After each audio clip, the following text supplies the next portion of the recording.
Didn't Trump grab you? No, he did not. Trump grab you? He wishes. We don't roll in, so good to go.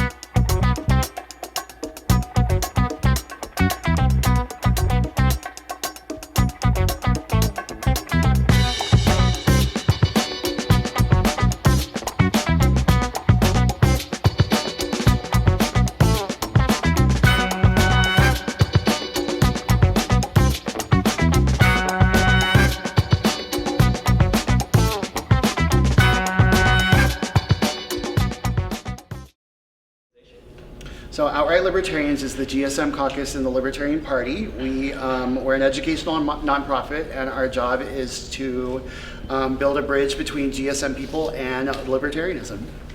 Cool. What is GSM? So GSM stands for Gender and Sexual Minorities. It's the acronym that we've kind of gone with to replace the LGBTQIA. And so forth. It's more inclusive and it rolls off the tongue a little bit better. Sure. So what is GSM and queer liberation have to do with libertarianism? So everything, the state was always our enemy. It was always the vehicle that cultural values were imposed by force. Stonewall riots began with, bricks literally being thrown at the cops. And that wasn't even the first riot that took place. And, it wasn't even the last one either. Everything. Sure. Yeah. So are the majority of the people who are involved in your organization sort of like small government libertarians, or are you guys anarchists? Well, I don't think I could make a blanket statement like that. We have members that are capital L. We have members that are small l. We have members that are comfortable navigating both spaces. People who are anarchists but who identify with Lysander Spooner as defensive voting. And then there are minarchists. I'm a minarchist myself, and there are people who are much more pragmatic as well, who might not even necessarily wish to be identified as a minarchist, but just be libertarians who support GSM issues and the expansion of the Libertarian Party into that field. Sure. So what was your path into libertarianism? How did you get interested in it? So my story, I was just telling this last night. So I actually, don't hate me, but I campaigned for John Kerry in 2004. I kind of woke up politically in the post 9/11. I know it's oh my God, what did he just say? So, and then I became very concerned because I thought George Bush was literally going to march down the streets and kill us, and I wanted to defend myself, right? So I wanted to learn how to shoot. And that's where it started. So then I was oh my gosh, I'm brilliant. I discovered this gays and guns thing. And then I learned that was libertarianism. And it just kind of the more I fell in love with the ideas, it resonated with who I am as an anti-authoritarian and always had been.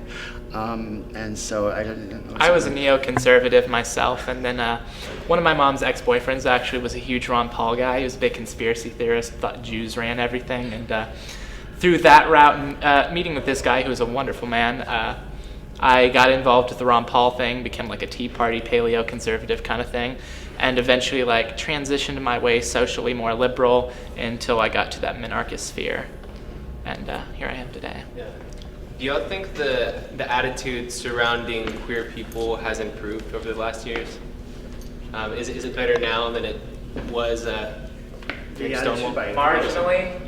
I mean, there's still quite a few restrictions on gender expression, gender identity, and even consensual marriages among multiple adults. The state has expanded marriage licensing to same-sex couples, but we still have a long way to go to make sure that all consenting adults can be able to have that marriage right, and that everyone has the rights to gender expression and gender identity, as well as the ability to defend themselves, because we are so marginalized and often victims of heinous crimes, and we still have quite a long ways to go.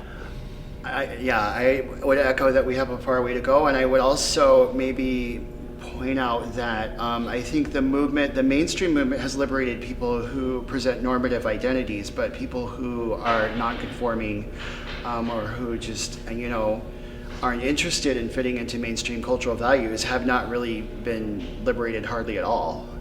So, and a lot of that is swept under the rug by people who are looking to build a democratic majority on the mainstream left, and for whom, small percentages of people are not politically valuable. So it's very easy to sweep to the fringes people who, you know, you don't need to vote for you. You know what I mean? Does that make sense? Yeah, sure. Both of you have mentioned the right to self-defense through firearms. Do you think the majority of the queer community supports that? And because in my experience, it seems like there's a lot of hostility towards that. I don't think it's so. For one thing, Gays and Guns is consistently one of our most popular like you post, like, look at this. Oh, where is it? You're wearing one. Okay, this image, you post this on our Facebook page and it goes wild. Like hundreds of thousands of people just like share it. Like libertarians are really proud of that. And the big secret on the Democratic left is that, you know, anybody that was raised in a conservative home, anybody that was taught to shoot, anybody who's been a victim of a hate crime, anybody who's believed they might become the victim of a hate crime is armed for self-defense, and especially transgender people.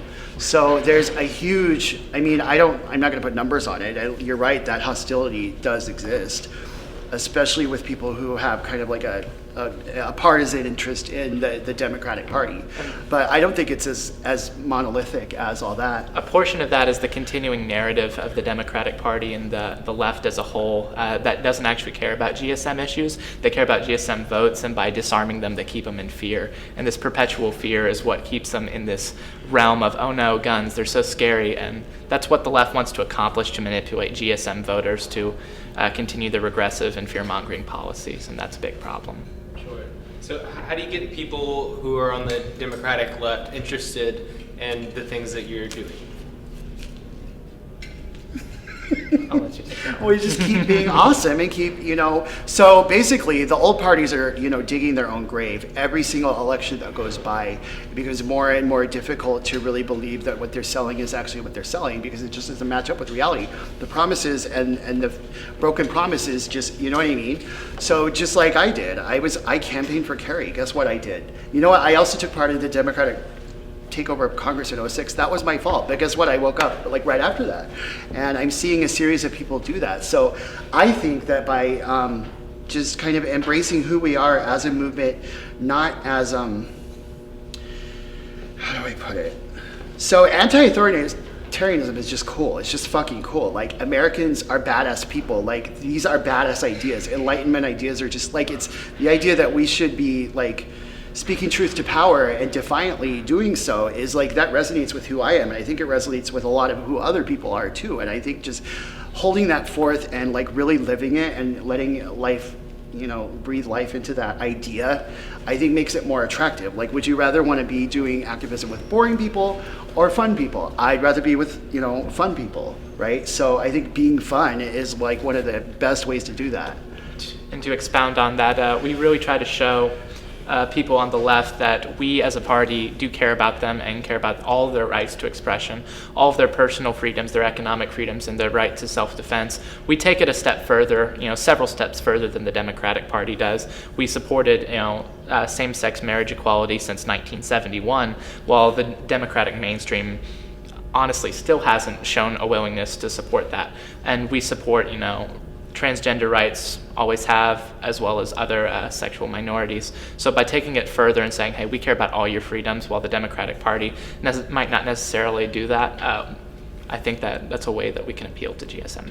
Excellent. So you wanted me to ask you about this flyer here. What is this? Yes, so the Anti-Inaugural Ball is taking place on January 20th in 2017 in Phoenix, Arizona. So the idea is obviously the Empire, I mean, don't get me wrong, there's a chance that either Jill or Hillary could win. I mean, anything could happen, right? But the odds are that the Empire is going to be crowning its new, you know, murderer-in-chief that night. And so that could be a moment of despair, or it could be a moment of great hope, right? Like, we can actually bring some enthusiasm to the table for the idea that, like, hey, you know, it's actually, yeah, it's hard work, but it's also fun, right? To actually get to do the advocacy work and to build these bridges. So this is it. Basically, it's a party. It's a dance party. We're gonna have food. We're gonna have dancing. We're gonna have a gold carpet, like fashion walk. So we're trying to get people to, like, you know, bring their freakiness, right? Because it's like keep the LP weird, right? And like that, bringing that whole like fun thing to life. So yeah, you know, as far as outright goes. As Traci mentioned, just the fact that we reach out to marginalized communities like kink and sex workers and people who just, there's an entire like community of people that aren't being served by the establishment political marketplace. And so I just feel like this party is a great way to. That was a long answer to a short question. It's perfect. But yeah, so that's what it is. It's a fucking party. Awesome. Cool. All right. Well, for anyone interested in what y'all are doing, what are the resources they should look into? So I would definitely suggest going to our website, outrightusa.org. You can find us on Facebook or Twitter at Facebook or Twitter.com/outrightusa. We also have, any of the 50 states have a discussion organizing group, like a Facebook group, so they can search, for example, Outright Oklahoma, and they'll find their group. Yeah, and get active on the ground, because power comes from below, like it's from the bottom up. So like, don't wait for an authority figure to decide for you what you should do, but like, come to the table and use your voice, because that's the most empowering thing that you can do. Not even us, don't even wait for me to tell you, like just go out there and do it. And let me know what we can do for you, and we'll see if we can provide it. Cool. So, You covered it. is there anything that I forgot to ask that y'all would like to expound on? I don't think so. I think you What does the covered it. world need to know? What does the world need to know? The world needs to know that Mohawks are the new bow tie.